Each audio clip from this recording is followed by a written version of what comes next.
জুলাই জাতীয় সনদ স্বাক্ষর নিয়ে আজ সন্ধ্যা ৬টায় রাজনৈতিক দলগুলোর সাথে অতি জরুরি বৈঠক ডেকেছে জাতীয় ঐকমত্য কমিশন। আমরা এ বিষয়ে আরেকটু আলোচনা করব। বাংলা মোটর সেন্টারে আমাদের সহকর্মী সাইফুদ্দিন রবিন অপেক্ষা করছেন। আপনাকে স্বাগত জানাচ্ছি রবিন যমুনা স্টুডিওতে। এই সনদ স্বাক্ষর অনুষ্ঠানের ২ দিন আগেই বৈঠকটি ডাকা হয়েছে।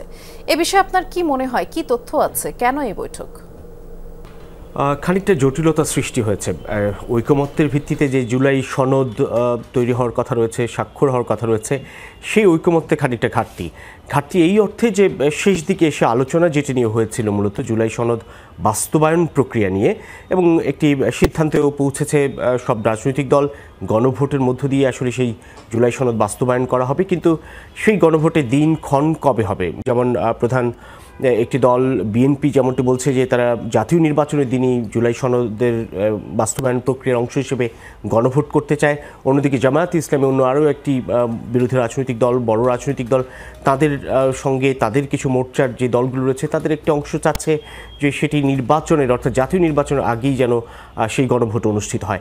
এই বিষয়টি নিয়ে যেমন জটিলতা রয়েছে, ঠিক তেমনি এনসিপি মূলত যে তরুণ ছাত্র নেতৃত্বের উপর নির্ভর করে গড়ে ওঠা যে রাজনৈতিক দল, সেই এনসিপি নতুন করে দাবি জানিয়েছে। তারা আসলে গতকাল রাতেও একটি বৈঠকের মধ্য দিয়ে সেই দাবিটি আরও একবার উত্থাপন করেছে এনসিপি।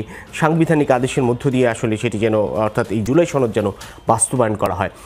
সেই কারণে সেই প্রক্রিয়াটি রয়েছে, সেই অনিশ্চয়তাটুকু রয়েছে, এবং এর পাশাপাশি আরও কিছু বিষয় নিয়ে জটিলতা রয়েছে বিভিন্ন রাজনৈতিক দল এবং জোটের মধ্যে। প্রায় ৩০টি দল ও জোটের সম্মিলনে যেই ঐকমত্য কমিশনের ধারাবাহিক বৈঠকগুলো হয়েছে, প্রায় ৬৭টি বৈঠক, সেই বৈঠকের প্রেক্ষিতে যে জুলাই সনদ তৈরি হয়েছে, যেটির খসড়া পাঠানো হয়েছে বিভিন্ন দলের কাছে, সেখানে যে মুক্তিযুদ্ধের পটভূমি উল্লেখ করা হয়েছে, সেই পটভূমি নিয়ে এক ধরনের অবস্থান রয়েছে বাম ঘরানা দলগুলোর, ১২ দলীয় জোট, অন্যান্য কিছু রাজনৈতিক দলের। সেই সঙ্গে বাম দলগুলো আপত্তি তুলছে যে এই জুলাই সনদের খসড়ায় বা যেটি স্বাক্ষর হবে সেখানে যেন নোট অফ ডিসেন্ট থাকে, অর্থাৎ যেটিতে ভিন্ন মত রয়েছে সেটি যেন সম্পৃক্ত বা সংযুক্ত না হয়। এমন নানান ধরনের বাস্তবতার প্রেক্ষিতে মূলত আজ সন্ধ্যায় আবারও ফরেন সার্ভিস একাডেমিতে জাতীয় ঐকমত্য কমিশনের জরুরি বৈঠক। এই বৈঠকেই এক ধরনের সম্ভাবনা হয়তো বা থাকবে, হয়তো আমরা আসলে বৈঠকের পরেই সেটা নিশ্চিত করে জানতে পারবো। ধন্যবাদ রবিন আপনার আলোচনার জন্য।